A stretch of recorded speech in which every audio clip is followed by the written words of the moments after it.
Hello, everyone. Welcome to another episode of SEO Fight Club. I'm saying hello in the YouTube chat, reminding people to ask questions and suggest topics. All right.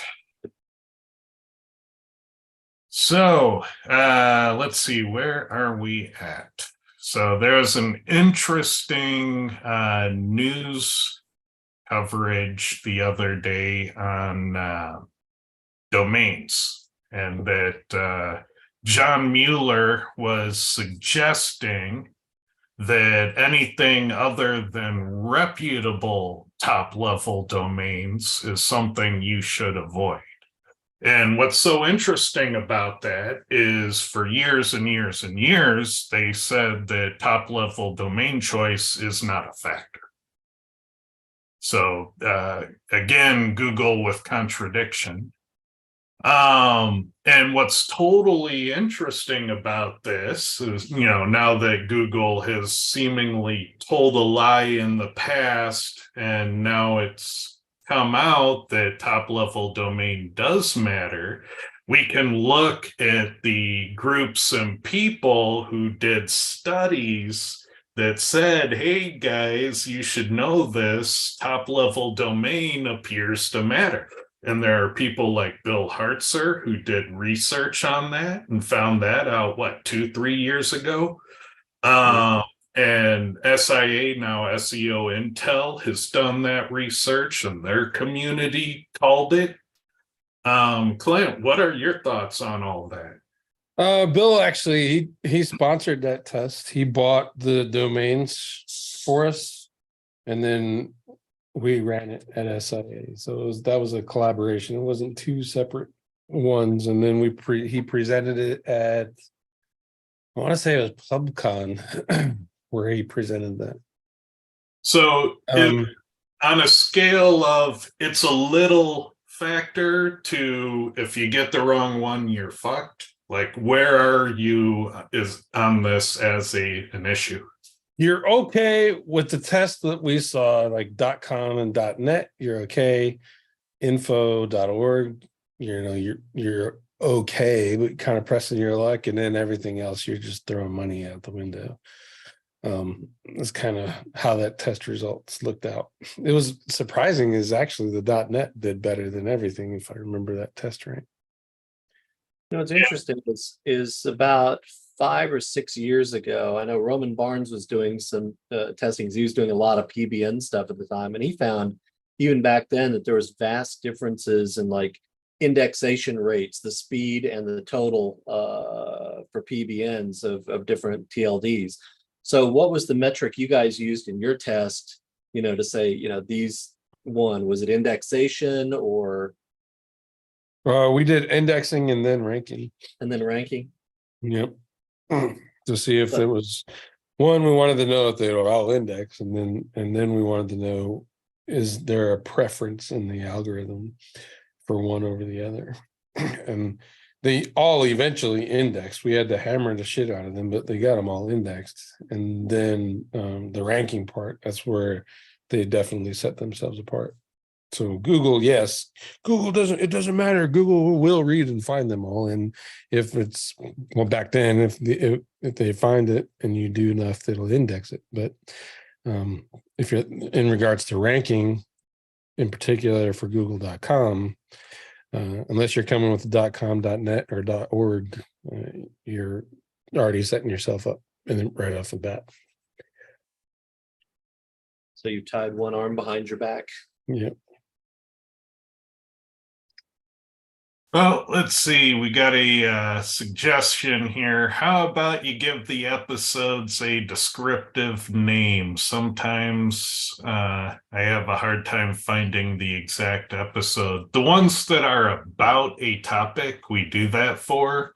The ones that are Q&A, we'll cover 25 or more topics, so we can't really put them all in the title. And we don't know what the topics are in advance, and it's not really worth our time to take a bunch of notes and to boil it down and put in an index. Like these shows, they make us no money. We do them as a labor of love. We could name them, I don't know. Could name them the way Google names their updates and just give them a random code name.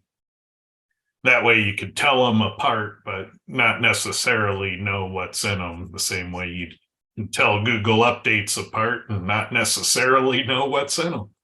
So this would be episode 201, Dave. Yeah. This is the pangolin episode.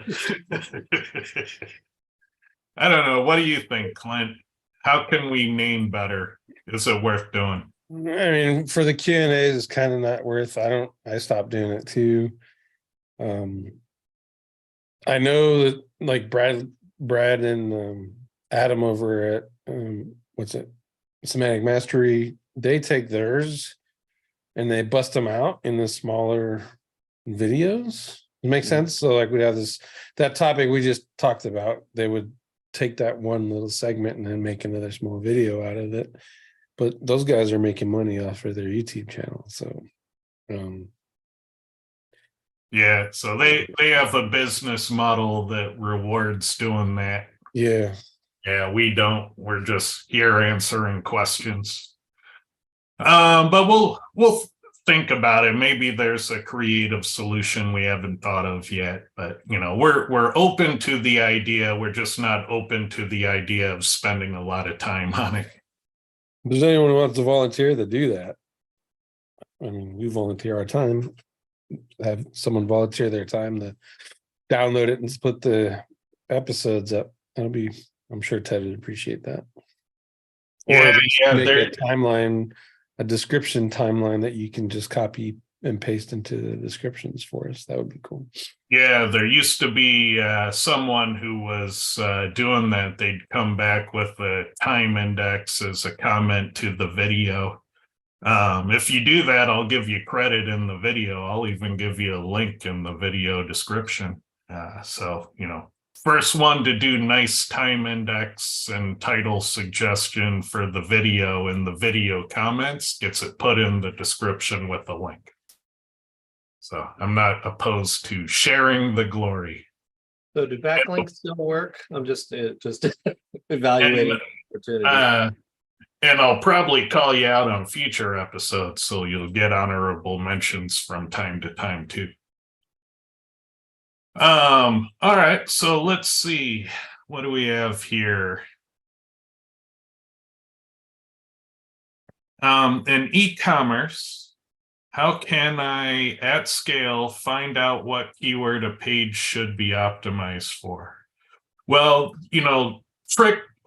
I call this whole area of SEO philosophy, I call it intentional SEO. And so just know that not everybody agrees with these philosophies, but I do believe we should be doing intentional SEO. And for me, step one of intentional SEO is get the complete list of canonical URLs of a website. If you don't have the complete list of canonical URLs, I mean, it doesn't matter. You don't even know how big the site is at that point, right? And you can't just trust the sitemap because it's a common problem that the sitemaps are using things that are non-canonical, especially when they're custom developed websites. So you got to go and double check, because if it's an online retailer with custom development, they've changed the website 12 times in the past. And so you're probably dealing with a nightmare. But step one, get that list of canonical URLs. Step two, you got to use your brain. You got to go page by page and figure out what the best opportunity for each page is. And that means you have to understand the business and you have to understand the market. There isn't an SEO tool that's going to solve that for all websites. So you have to go through and use your brain and really figure it out. And this is where the number one best tool in SEO, which is also the number one most underrated tool in SEO, comes into play, and that's Google Trends. Because you got to find out, should t-shirt have a space between T and shirt? Should it be hyphenated? Should it be all one word with no punctuation? Should it be TEE shirt? Should it be plural? Should it be singular form? And so you probably want to figure out what the best opportunity for your product is that is achievable. And so to do that, you're going to have to look at some, seemingly real traffic information, and trends won't give you the actual traffic amounts, but it's a relative indicator. So you put in a keyword you know well, and you compare it to keywords you don't know well, and you can see how they stack in a relative fashion. And so you have to figure out that targeting. It's a great question that you bring up, because targeting is where most retailers run off the rails. You hit a store that sells wine, they target this obscure brand and wine vintage on each page, and no human being knows it to search it. So obviously it gets no search volume. What do you do? And so yeah, you want to figure out how to target things people search for on these pages. Otherwise, they'll never perform organically. What do you think, Clint? I mean, that's a lot. I don't know that you gave great information. I don't know that you gave probably what he was looking for. Like, just because of the sheer volume of pages, he's like looking for this magic sprinkle dust that's going to help him optimize 40,000 pages. And it's I mean, if he ever finds it, please come back and let us know, because I've worked with some big ass sites and I've never been able to sprinkle dust 40,000 pages. I've been able to do that numerous times, and I'll tell you how I did it. I hired 3 VAs, and we divvied up the list, and we all used our brain to do our best. And we called it good enough, but you had to get organized. So, you had to get the list of canonical URLs, and then you had to get a team of people for 2 weeks to split up 40,000 pages and think about them. And you can do it, and it sucks. And 2 weeks straight of 8 hours a day of looking at pages and thinking about them, it's draining shit work, but it's doable. And I would put that in the realm of 2 to 3 weeks with a couple of VAs helping. It's 13,000 pages, a little bit more for each person. Yeah.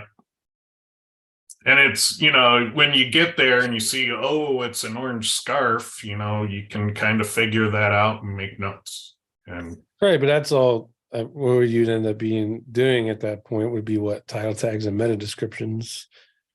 Maybe some changing the product descriptions. That's per page. So you got. I wouldn't even do the changes yet. I'd just figure out. Yeah, that's just even looking at it. So you haven't automated. That's what I'm saying. I mean, I don't know anyone who's successfully done 40,000 pages in I just want to optimize 40,000 pages. Yeah, but the question I've done 150,000 meta descriptions, and that took us 6 months to write all those meta descriptions. Yeah, I mean, the question was to find out at scale what keyword a page should be optimized for. So you still got to analyze each page, right? Yeah, there's data. I mean, you can go like we've taken approaches for websites where you look at like Search Console data. What's the keyword that you're getting the most impressions for on a damn page, but the problem is that the keyword that they're showing it for may not be the keyword that you want to go after, or that the page is designed to go after.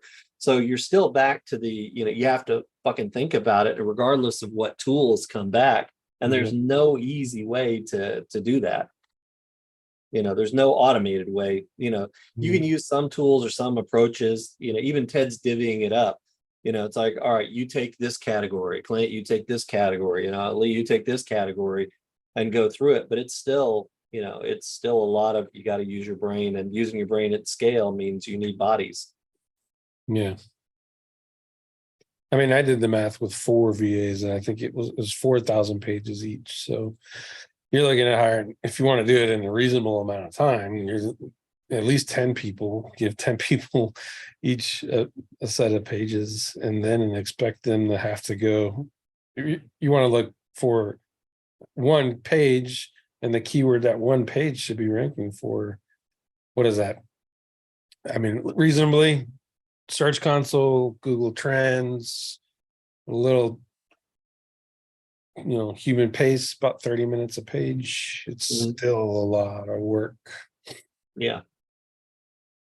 Yeah, you're looking, 8-hour day, you're looking at 16 pages per person. Yeah. And to get 4,000 pages is like 200 days. Yeah, I think from my experience in online retail, it was get the URLs. Google's a URL system. Then you figure out the canonical thing. And so you end up putting in, it's a sterling silver amethyst bracelet. That's the canonical thing. We had 75 different sterling silver amethyst bracelets. So now each one of those needs a nuanced target. And so some products, the canonical thing is the target, and other products, you got to kind of spread them out into similar targets.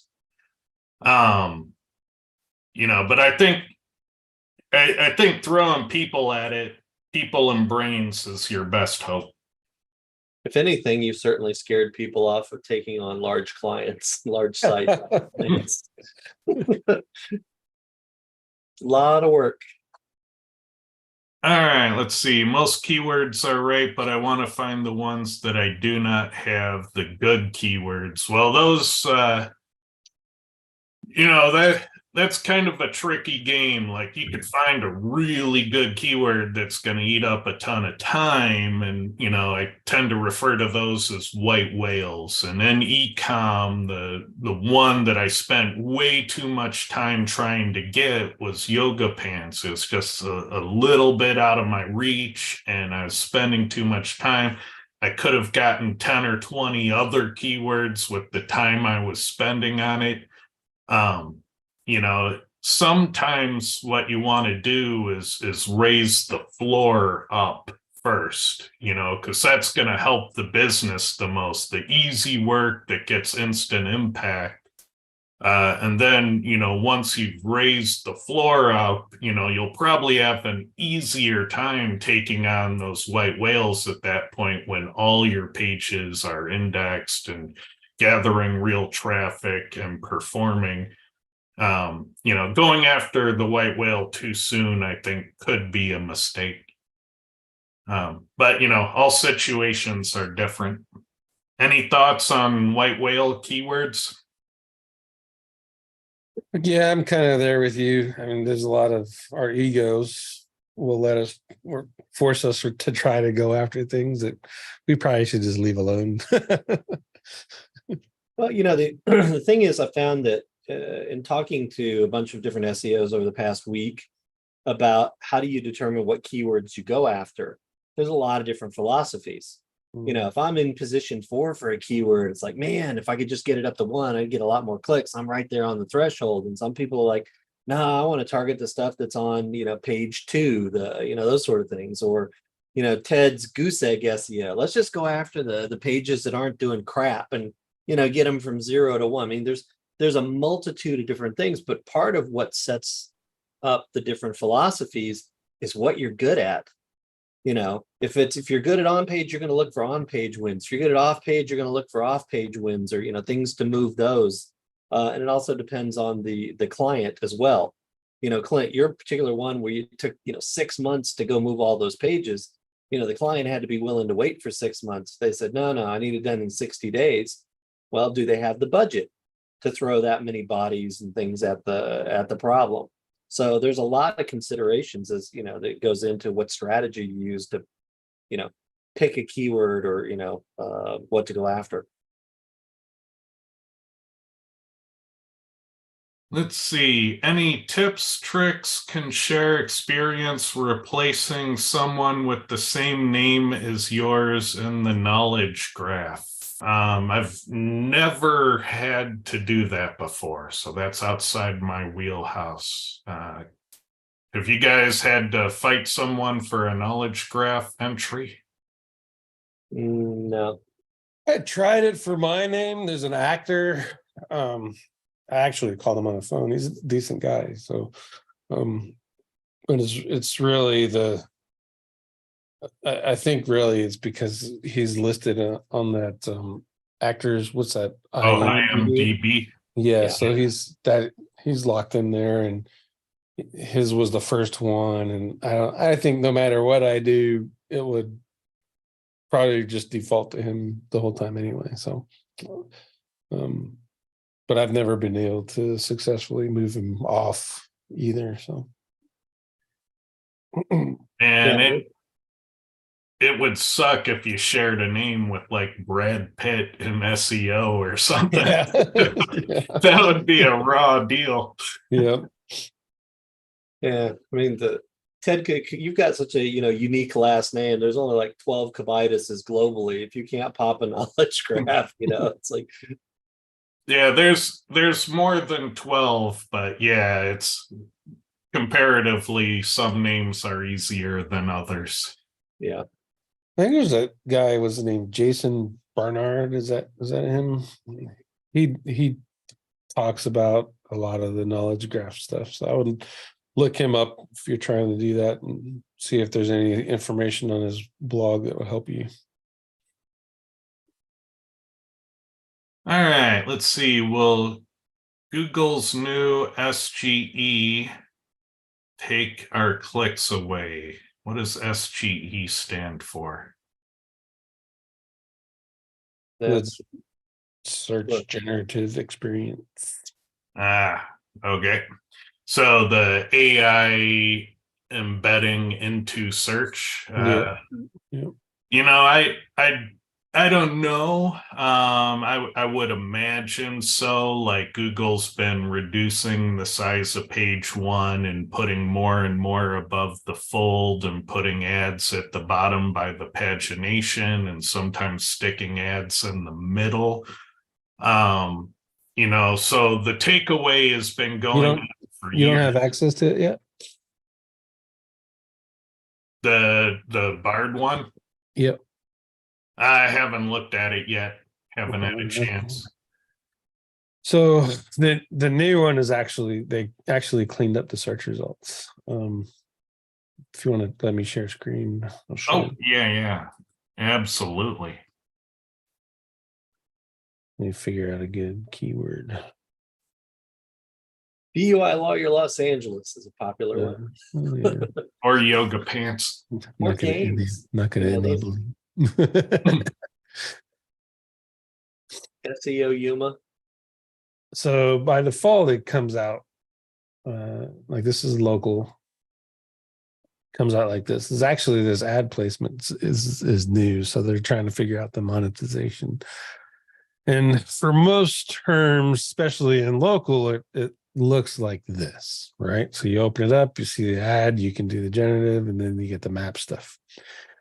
If you actually use generative AI in here, what you're going to notice is that it's just another set of maps listings. It happens to be the identical set of maps listings that are down here, plus 2 more. So I expect an ad block to come in here. And then when you do searches or follow-on searches, you get kind of, here's your answer. Here's some alternative sources. And if you click this block right here, there's all the sources from where they actually got. Well, those are tucked away where no one will use them. Yeah. So they're citing, they've met the requirement of citing, right? But they've made it so that you can't get to them. And then the people that they cite are not the ones that are highlighted in here. So I expect this to turn into probably another ad block. Isn't there citing the same type of content cloaking that they're supposedly against? It's almost duplicate, but it's essentially spun. Does that make sense? So I can search for like this, for example, and one of these will come up wherever they got it from. This one here looks like it. and it'll spin. It's essentially a spun version of So it. rewrite this short sentence type Yeah, of thing. exactly. And then it keeps the organic here. And this organic actually stops at top 20 on most of them. I think this one's got 10. 1, 2, Wow. 3, Okay. 4, 5, 6, 7, 8, 9, 10. Yeah, so top 10. So if you can't get into the top 10 consistently But for information searches, then yes, your traffic's going to drop.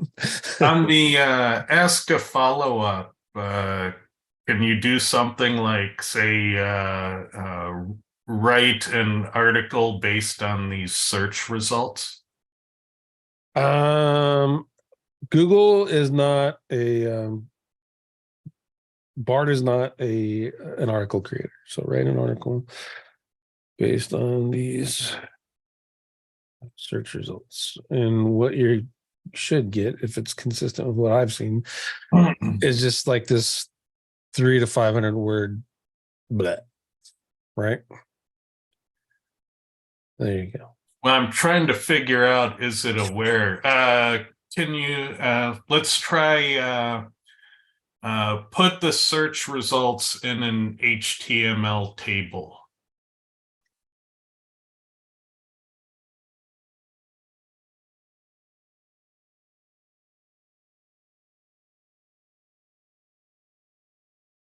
I'm trying to figure out if the search results are connected to the AI in any type of a real-time way. All I did was look, what is the HTML table? Here's how to do it. Yeah, so it's So what this everything, like I don't know, right? But everything that I've used it for, it essentially brings me back to Corey's course where he cited the questions patent. And the basis of that patent is when Google's getting this Dallas plumber, it's essentially asking the question, what is the searcher looking for in Dallas plumber? In this, or where is the Dallas plumber? And then the AI is answering that question. So when you put it in an HTML table, it's like, what is the question? Well, the question the AI is assuming is, how do I put the search results in an HTML table? And now you get these. yeah. So that's the definitive difference between this and OpenAI. OpenAI is a large language model, and then for content generation, they have the code piece. Bard is a question and answer system, and they also have a separate code piece. So I probably could have taken the list to that other tool and had it put it in code. But I don't use that. I have Copilot and I have ChatGPT for code stuff. So I didn't get access to the Google code version. Yeah, but if it's never aware of the search results, I mean, No. that makes it really hard for it to be a useful tool. Well, I think of it as how they looked at it is I'm doing searching. So and in order to do that, what am I looking for? Because they're still answering the question, what is the person looking for? And in this case, I think this is really good insight into how the algorithm was doing it with their application. And now it's kind of front and center. If I search for best Dallas plumbers, what am I looking for? I'm looking for the list of the best Dallas plumbers. And from a local perspective, I think this is awesome now. Yeah, but on ask a follow-up, why can't I say, tell me about the services offered from result 3? You know, it's like the useful AI part is still disconnected. I mean, You know, I'm not, you know. Well, they've basically predefined the prompt, add the following information, based on the map pack and the top 10 results. So they're doing a limited. All right, I think you're looking for a researcher still, and it's not a researcher yet. I think it's almost a correlator. All these still, and there you go. So it's essentially. Let's look and see info flow plumbing. I'm trying to find see if it's going to give me the right source. Yeah, so it's got the information from third parties, and it doesn't even cite that, look at that website until it's right there.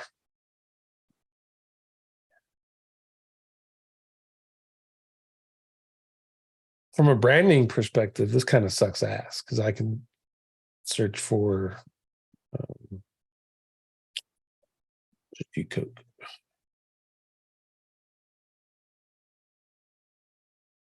Not available. Pepsi.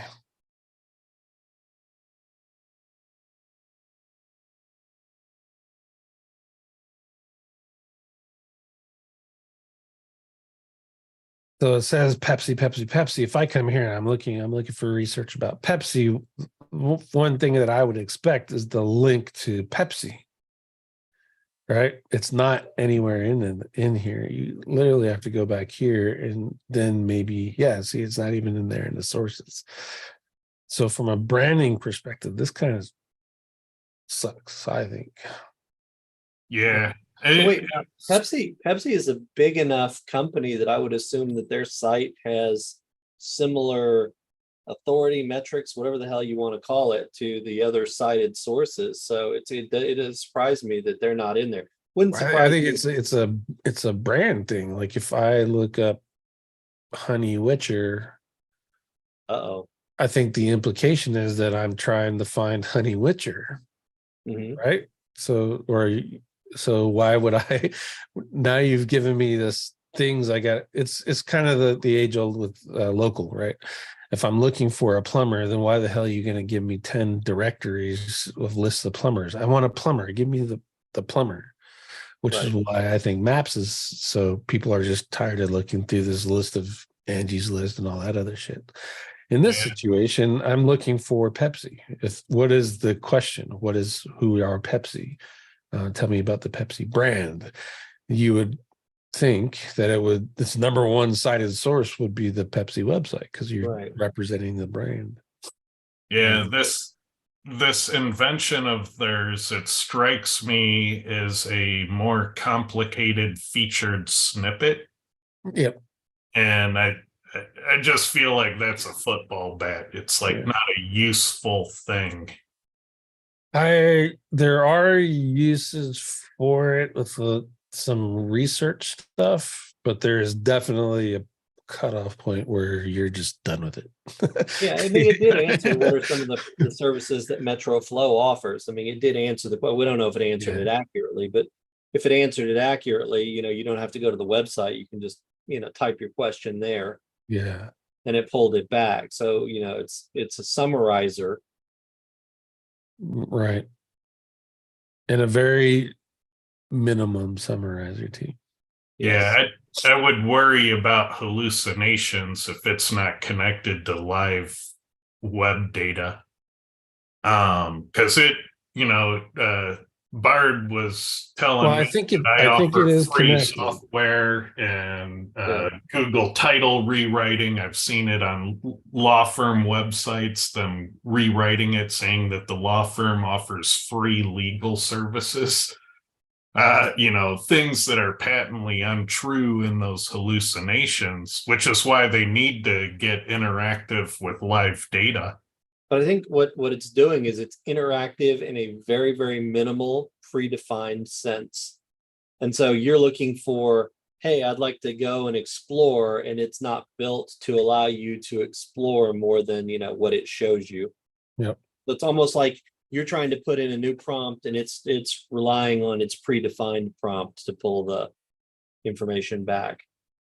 Well, I guess in terms of answering the person's question, no, I don't think this is going to steal what little traffic you have, because I think this is going to frustrate people and they're not going to want to engage it. So if you're still in the organic rankings in a reasonable position, you'll Top 10. probably still do the same thing. Clint, did that just show 8? And then when you clicked, it gave you, 10? 2 more. Yeah. Yeah. I was like, And I was checking, and it's the same thing here. So the lesson there is, if you can't rank in top 10 yet, you need to start doing the work and figuring that out. page 1 or bust. Yeah. And it looked like they were putting sponsored ones in the middle too, not just top and bottom. Oh, this is the organic. So they've cleaned this. I think they've cleaned this up. I actually like this experience a lot better. I like the presentation. Yeah, it's the whole search results for me. I like it a lot better. It's not nice, cleaner. Put in, let's see, what would be a good one? Put in sterling silver bracelet. Let's see if they token out with ecom things. You're sponsored. Okay, so yeah, they still go nuts so on anything shopping related. And instead of now this thing, you get what's 4, 5, 6, 7, 7 times 1, 2, 3, 4. And that's pretty 28? much a store category page right there. Yeah. Yeah, but if you go back up to the top on the carousel, does it allow you to go 4 pages? I mean, is it the same if you keep going? 2. Looks like different product. 3.5. Well, those are 8. So, you've got 28 here. And so 3.5 is 28. Yeah. That's 8 wide up there. So same 28, just presented differently. Yeah. And I expect these to turn into ads. Still, I don't know. It's almost better if you're going through here. If you're buying ads in this ad block, you're kind of depending on them clicking through here. If they turn this into an ad block, everyone is going to see all of them, and they can essentially shop right here. So that puts this experience at odds with the Merchant Center feeds, which are governing that top one. Let's see where the sources are.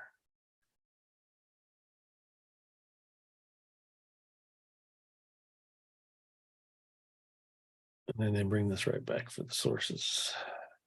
Have to excuse me for a moment.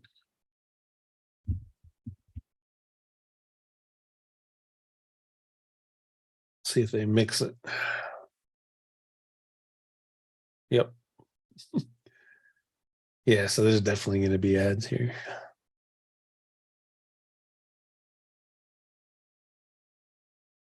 Do you know if that, is this all ads? It says sponsored, but is it literally always all ads?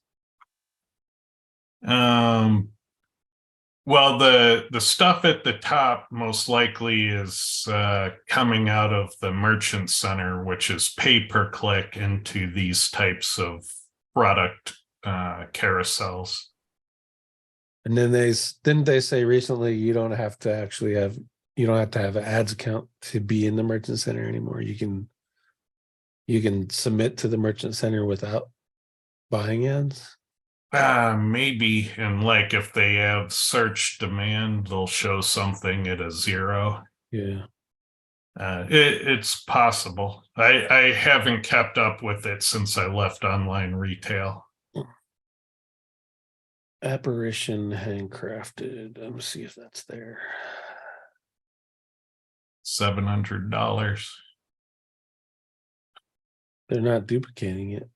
No, I'd imagine they're different slices of the feed data. You think that would actually then hurt this ad block? It would be good for PPC people because the clicks would be lower. Well, I don't know, it might be better for them too, but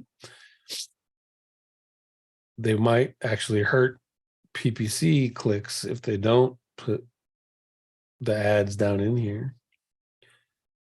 Let's see if I look at Ross Simmons. No Ross Simmons. Yeah, see, so those don't match. So that's Yeah, they're here's different. all these ads, and then we're gonna give you all of these free ones that no one paid for. When you have 15 stores, you can take, all of the merchant center carousel, and then you could probably take half of these if you Right, but it doesn't out- match. There's no Yeah, duplication. those aren't the same. Jackson. Yeah, but there's a marketing opportunity here to do the classic, well, let's take over multiple spots in both. So I I bet guess the question would be, is this driven by Merchant Center? Because if this is driven by Merchant Center and this is driven by Merchant Center and there's no duplicates, I you would think have to have multiple websites with multiple Merchant Center feeds. because they have the segmentation data by attributes of the products, I think they're both coming out of the Merchant Center data. They're just showing you different slices of it. Interesting. Because if you add, garnet, sterling silver garnet bracelet, all the products are going to shift. They're going to know which ones were garnet. It's interesting theory. I'm gonna have to figure out how they're populating that. All right, I'm going to go back to the questions. So no, SGE, we're not afraid of it. Not at this time, but it can evolve. So Yeah, I think I'd be afraid of it. I think search has been evolving for years, and that's one of the beauties of SEO is being able to adapt to the changes that these big search engines have brought onto us. And generative AI and what I like is Ted's description of the super featured snippet now is just another opportunity. Once you figure out how to get into the top 10 or how to get into the merchant feed system, then you can leverage it. Until then, don't freak out, just continue on, and then have a plan to do the testing to figure that stuff out. Just because there's plenty of fucking organic space left in all the searches we looked at. All right. Question. My domain was affected by the November update, lost 90% of its keywords. Should I change the website's content? If so, how? Delete all of it and then rewrite it. That always works. The problem with the question like that is we don't know if it was the update or not. And we don't know what's wrong with your website because we haven't even looked at it. So if we gave you an answer, we largely just not really even know.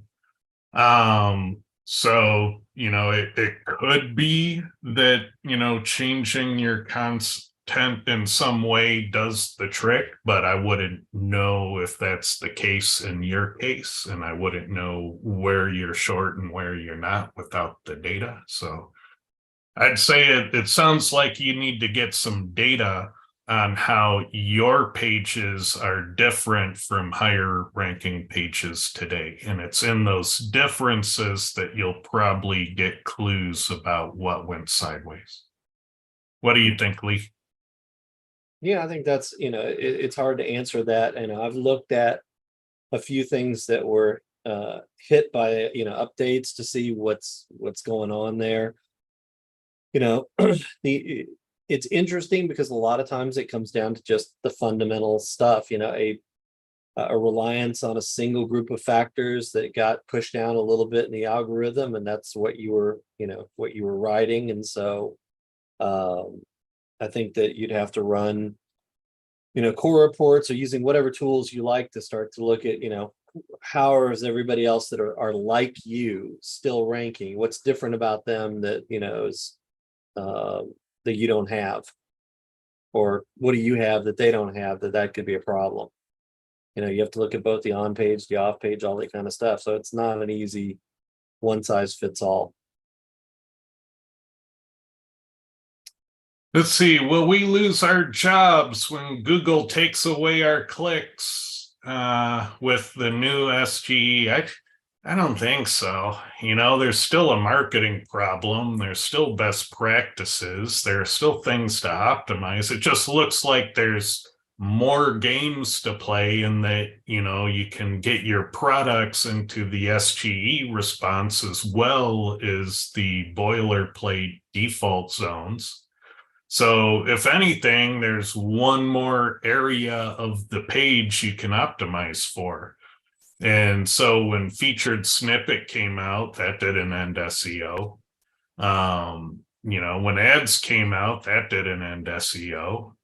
When Google started taking away focus from the organic results, that still didn't end SEO. And now we're really beaten up and battered, but we're still here. There's still marketing problems to solve. I think what you're confusing is, will SGE change what our jobs are? And I would say to some small extent, you could expect the lingo to change, and maybe, specialization might occur there at some point. But I doubt marketing will end. So if you have a good head on your shoulders, you can do analysis, you can figure out best practices given data, I think you have nothing to fear. But conversely, if you've only been an SEO who's ever done as you're told, and you never measure things, and you never test things, and you never figure things out for yourself, I do believe you're going to have a very hard couple of years. You're going to have to run a gauntlet of ignorance until people tell you what to do in the new regime. But if you're one of those people who can figure out what to do in the new regime, then you don't have much to fear at all. What do you think, Clint? Yeah, I agree. I think right now is a great time to be starting as an SEO. And it's a great time to be an experienced SEO. But if you're stuck in that middle ground where you only have a couple of tricks up your sleeve, you need to do like Ted said and start testing and start learning these skills, and expanding that knowledge base, because the $2.99 SEO providers and content writers and garbage content writers and et cetera, those guys are all going the way of the dodo very soon, in my opinion. But everyone else who can write good content, who can problem solve, and who can learn new tactics and deploy them at a steady pace at scale is going to be just fine. Yeah, what I generally see is the best SEOs I know right now are seeing dollar signs. And some of the worst SEOs I know right now are terrified, and they're over on Signals Lab complaining about AI. So I'm going to double down on something Clint said earlier. If you go back to when the search engines first appeared, it's been an adaptive game since day one.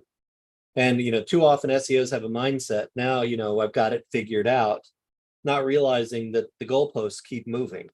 And so, that's, you have to understand and have a way of determining, what the new game is in order to be, to continue to be successful. Otherwise, you'll be one of the people that's posting, hey, my site just got hit by an update. What's going on here? It's like, well, there's a lot to unpack in those statements. There are some principles that have been universal since day one, but there's a lot of implementations that change with each update. So, I love the fact that it's an adaptive system because it's job security. There's very few jobs where some dumbass in his house can go against, Princeton and Harvard trained computer scientists and try to beat them. This is the ultimate game, and it's awesome. All right, let's see.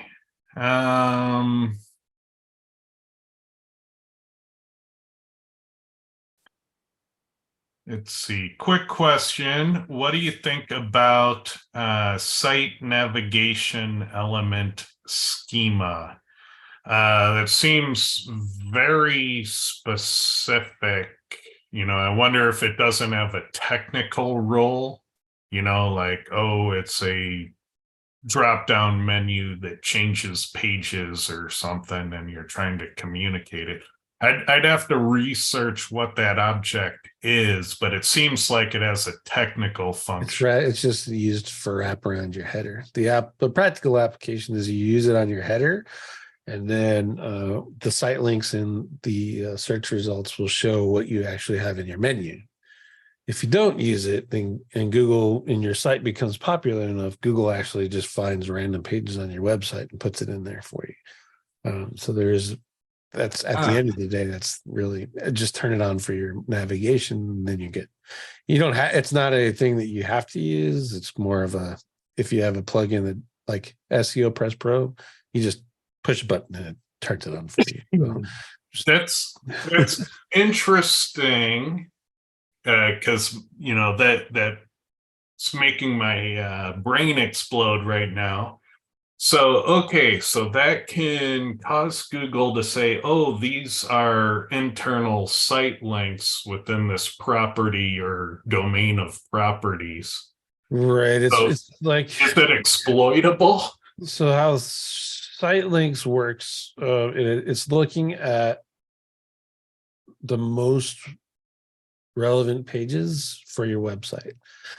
So if you turn off site navigation and you have site links and wait a while, it takes a long time, but wait a while, your site links will actually change. And then Google inadvertently is telling you what it thinks are the most important pages on your website.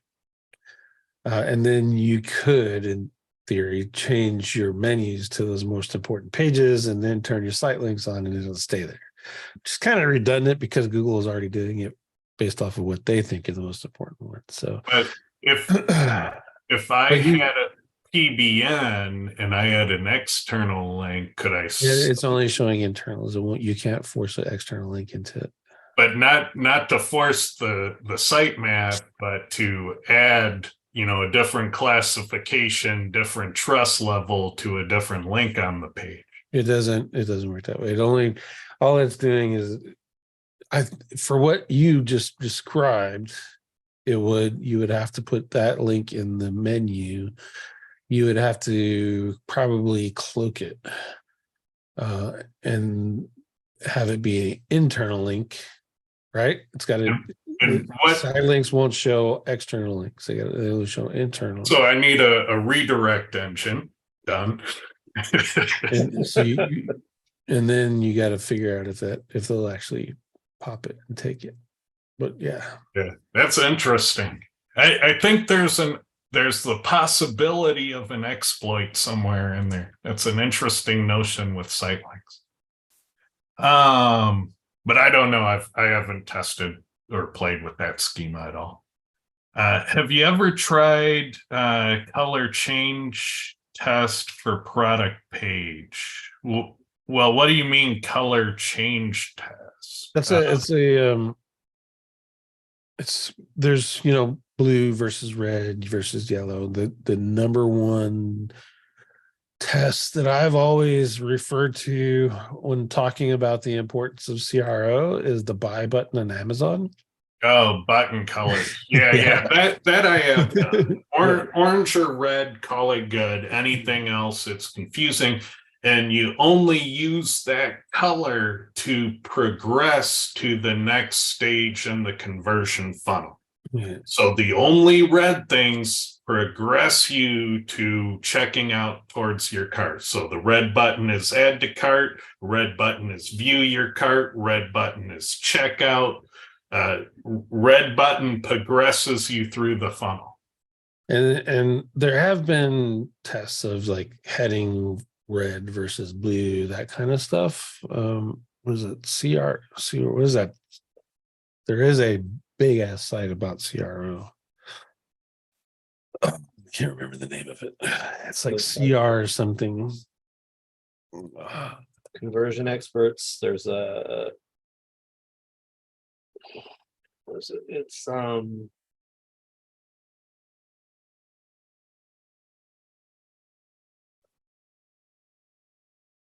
Optimize.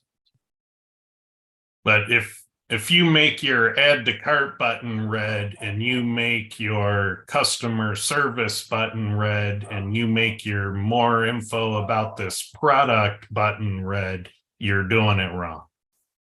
So just make sure that whatever the highest contrast color is on the page is the thing that progresses people through the conversion funnel. And the most obvious thing on the page should always be to get one step closer to conversion. So it should be the biggest, the brightest, the most at the top, the most in their face. And you may even want to animate that add to cart button or that checkout button, have it pulse with a little bit of glow. Hey, it's over here. Don't forget about me. And there's a lot of two things in your cart.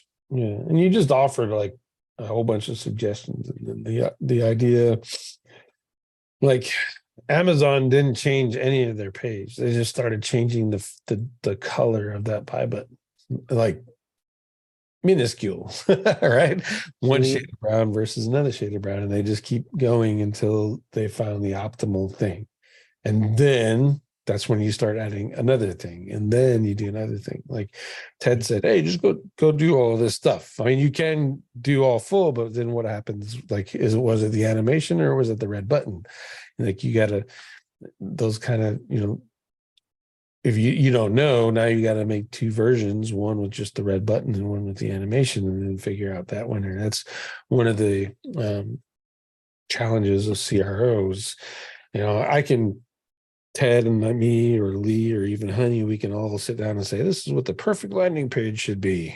And all of us could be completely right, or all of us could be completely wrong because of the CRO stuff. Well, you will be both right and wrong because it's persona based. And so it'll be right for some people. Which is also, that's also another part of CRO is if you're targeting professionals, you're going to write your copy in one way, and then you're going to put your styling in a way in the beginning, but you're still going to have to change. You're still going to want to do CRO testing to get the best bang out of the buck out of that. And some of that could potentially be changing the colors of your heading or putting fancy buttons or whatever. So that's the joy of CRO stuff. There's no one right way. And it's a good thing if you want to learn about A/B testing, is CRO is the best place to do it, in my opinion. And the main reason you want to consider red and orange for your conversion funnel color is because everybody's already programmed on it. Everybody is so used to it at this point. When they go into a store and they see a red button, they know it's the thing they're supposed to do. They don't even need to read the text on the button to know that's the thing. And so if you can do the thing that everybody has deeply ingrained, where they don't even need to speak the language to figure it out, you ought to do that most likely. But test it out. That's the whole idea. All right. So for progressive web application, well, that's interesting because I was under the impression that progressive web development kind of went by the wayside for responsive. So those are different things. Have you seen the canonicals meta description not in the header, even when your dev says in the right place? Well, they should be there. I think what you'll find is there's a library built into most modern browsers called Tidy. And when people put things in the wrong place, Tidy will move them to the right place for you. So you can literally make an HTML file on your desktop, put things in the wrong place, open it up in Chrome, right click and inspect. So if you view source, you see how it was written. But when you view the inspector and look at the DOM that way, you see what Chrome did with it and where it ultimately got to. And so what you'll see is things in the wrong place in the HTML is written will be in the right place in the DOM inspector. And so that's what that tidy library does. And you can actually test it in real time. So set up a test HTML file, do what your developers are doing and see what the browser does. And the reason this is doable is because Googlebot is a version of Chrome. It's a forked version of Chrome. And I've tested this numerous times. Googlebot runs tidy before it indexes your content. So I could see it do the tidy correction and what it puts into the title and what it puts into the summary text. And so, yeah, you can test it in real time.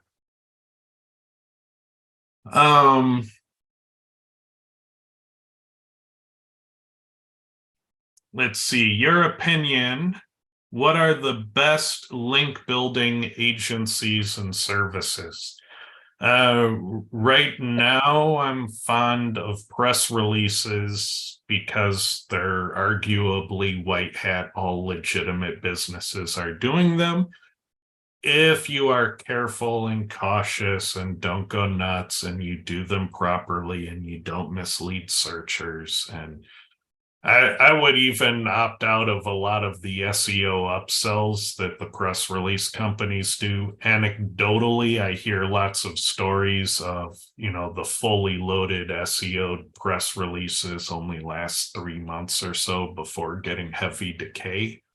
My experience has been they last about 12 months or more if you just go really basic and just a simple link.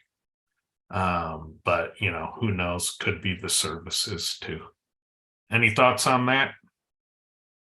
SEO Nitro, if you want to do it yourself, Grindstone for premium, high quality stuff, and then Vizula to close the gaps. There you go.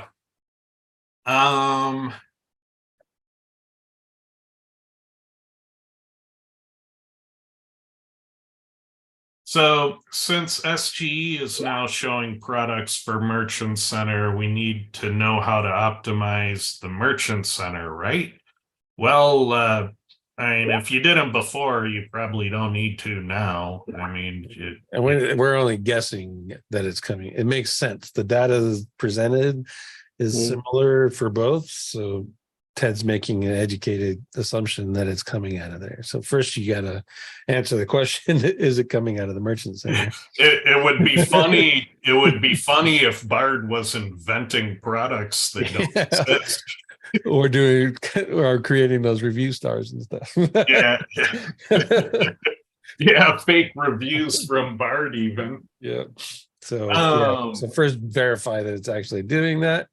And then I think if I read that message correctly, if you're in ecom, anybody can submit their ecom store to the Merchant Center now and become eligible for the carousel snippets. So if you're doing ecom by default, like for the last, I think that came out like 6 months ago at least, then you should be doing the Merchant Center now anyway. But just know that entails.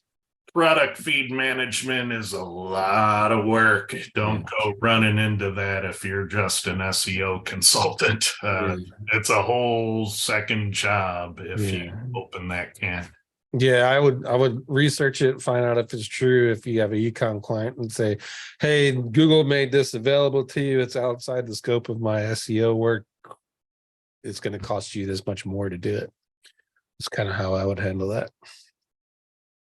All right, is using the same 25 high quality bookmarks for multiple pages on your site a footprint? Well, anything you do too much could be a footprint.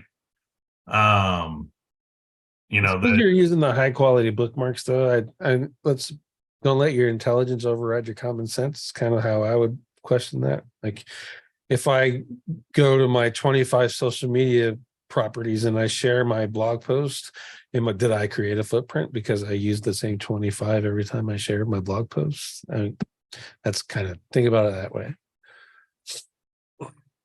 That's my new line. I like that line. I heard that on an ebook the other day. There you go. When can be available next week, you know. When can we look forward to your AI detector testing? You know, I already, that's an @Honey Witcher. I was about to say, you know, I already tested all the big detectors and we're able to defeat them all when we intentionally try to do that. So I think they need to write better detectors before they need, you know, a lot more testing. But I mean, yeah, all those people made all those tools, made all those SaaS, got all those signups, and then GPT-4 came out, and just like that, it was useless. So yeah, they didn't rush fast for GPT-4. yeah, Guys, come back. You know. yeah. Look, detectors have rules. Rules can be reverse engineered. Ergo, it's a losing game. Yeah. You know. It was a great money grab. Smart for those people to do it right off the bat. I don't know. It lasted so short. They didn't have a lot of time to milk it. Oh, I'm sure there's plenty of people that are still using original. Oh, they're still there. Yeah, you Yeah. see it in the SEO groups. They're talking about this, you know, I defeated this SEO detector, and that like that's a thing. Yeah. You know? Yeah. Interesting. I still see job postings who we do test for your AI use of content. Don't use AI to write it or check for it, blah, blah, blah. So All right, so let me double check. I just switched to live chat because last week I missed a number of questions because of YouTube not showing them all. And I also want to make a shout out to Olga, who gave us a super chat last week, and that also got filtered. I was surprised that got filtered by YouTube. I saw YouTube was 60, I think. Yeah. So, all right. So it looks like we got everything this time around. Cool. Any last thoughts? Anything you guys need to promote? No, I mean I think the thing that I'm looking forward to is the mastermind in hell next week. Oh yeah, that'll be cool. I know some guys that are speaking there and at a pre-event, so that'll be fun. There's like two things there. There's the Azima event and then the mastermind in hell. And at the Azima event, I'm talking about e-commerce. And then at the mastermind in hell, I'm talking about negative SEO as it kind of impacts online retailers. For the Azima, are you actually doing a presentation? I believe so. I'm coming prepared to speak. It's supposed to be short though. I think it's a panel. Oh, it's a panel. Well, I'll be prepared Carl, anyway. Yeah, because the time is from 6 p.m. to 9 p.m. So I think it's just a panel. Oh, well, that's fine. That's no problem. But you know me, I come prepared, so I'm brushing up on all of my e-com. Yeah, the panel is Ted, Clint, Elizabeth Samuels, and Jordan Pierce, I think. Yeah. All right. So that'll be interesting. And those of us that are coming in for the mastermind in hell are coming to watch those four speak, watch the panel. Yeah. Who knows? We may lob some questions from the back row. Well, I think that group is actually they meet. It's like a meetup, a monthly meetup, and they haven't been able to do it since COVID kickoff, and this is their first one since then. So cool. Well, I'll be prepared for anything e-com. So if you're in the Azima group, start thinking of e-com. Or don't. I'll be ready for other stuff too. All right. Let's see. I guess that's it. So we'll see you next week.